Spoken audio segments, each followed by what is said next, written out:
welcome back. It is gardening season, and it has some great health benefits, gardening, but you can also actually get hurt gardening if you're not doing it the correct way. Dr. Julia Kaiser is here from the Worthington Optimal Wellness Center. Good morning. Good morning. Okay, so I can get hurt doing this. It kind of sounds strange to say, but gardening can cause injuries. It can cause injuries. You know, at our office at Worthington Optimal Wellness, every day we see injuries in May. We never see injuries in August. Nobody ever gets hurt because they're already warmed up.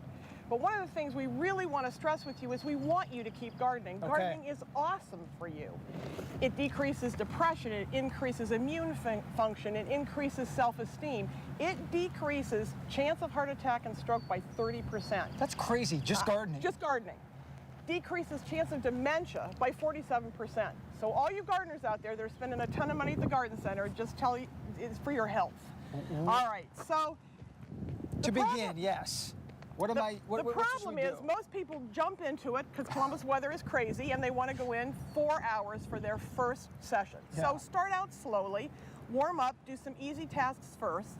And I want to show you a couple of stretches that you can do both before and after gardening. All right. That are great for you. So Christy, who works in our office, is going to show you some stretches. And this one is for your shoulders and your, we're going to do the Y2K first. We're going to show you some for your neck, shoulders, and arms and upper back. So you're going to spread your arms wide. Then you're going to come out like a T, keeping your shoulders way back. Then you're going to come in like a W. And then you're going to drop your arms like an L. So that's working all of these muscles through here. Now we also want to work the lower back and the legs. So this is a really quick, easy stretch. Go ahead and bend forward. So all your weight is going to be on your heels. You're really kind of forcing your buttocks backward and you're coming forward like this. Yep. That is an awesome stretch and strengthening for that lower back and your legs. How long do you have to do this before you actually start gardening? Just hold that for about 10 seconds and do the other one a couple of times. Do them each a couple of times and that'll give you some warm up, and those are great stretches to do following. Now, you know, we can get on our website sometime and you can look at a lot of other exercises and tips that you can do, but those are some basic quick ones. Now let's talk about how you do things, because sometimes it's not the task you're doing, but actually how you're doing it that's causing the problem. Story of my life. Let's start with lifting. All right. So we're going to have him lift. Show me how you would lift that bag of mulch. I mean, how I probably would bend my knees like this or something, well, I don't know. Sometimes maybe like this, a straight lift, right? All right. So the way to really lift is, number one, to keep it close to you. Yes, get that lovely white shirt filthy. Yes. Hold it in. You're gardeners, you don't mind getting dirty. So when you hold something, say that's 20 pounds. When it's held close to him like that, that's 20 pounds of stress on your back. Hold it out a little bit. As soon as you come 4 to 6 inches out, that's 200 pounds of stress on your back. So you need to keep things close.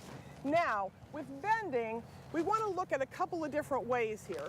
A lot of times people bend like that. Yeah. And that's kind of hard on the lower back. Now come back up. A lot of times people will use their knees to bend. You're always told to use your knees, right? Not your back? That is hard on the knees for a lot of people. So let me show you another way to bend. Okay. You can let that go. Spread your legs way apart now.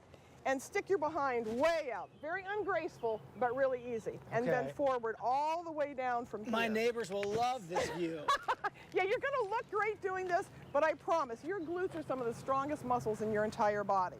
All right, let's take another task, and that is trimming bushes. Yes. Trimming bushes are incredibly hard. Most of you are sitting at the computer all day, and now you want to go out on the weekend, and what you want to do is you're going to have those arms up in the air, you're going to make these muscles contract, and you're going to tilt your head back. One of the hardest positions you can ever do for your body. So what we want you to do is, if you can, keep that head neutral and just use your eyes to look up, and then bring your arms down as much as these shoulders relax as much as you can.